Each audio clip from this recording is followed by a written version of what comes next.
இறைவன் மிகப்பெரியவன். அத்தியாயம் 6 வசனம் 125 ஒரு அழகான வசனம். இறைவன் யாருக்கு நேர்வழி காட்ட நினைக்கிறானோ அவர்களுடைய நெஞ்சத்தை விசாலமாக்குகிறான்.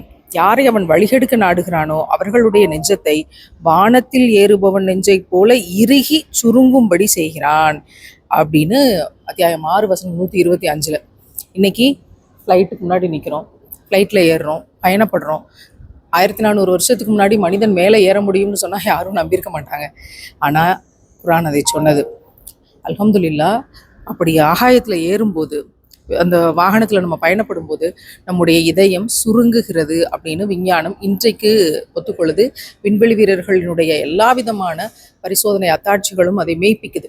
1400 ஆண்டுகளுக்கு முன்னாடி இதயம் சுருங்குகிறது அப்படிங்கிற விஷயம் மேலே ஏற ஏற அதெல்லாம் எதற்கு ஒப்புமையாக சொல்கிறான் அப்படிங்கிறதுல தான் நமக்கு அத்தாட்சி இருக்குது. கிராஸ் செக் பண்ணுவோம். அல்ஹம்துலில்லாஹ். வெல்கம் ரம்லான்.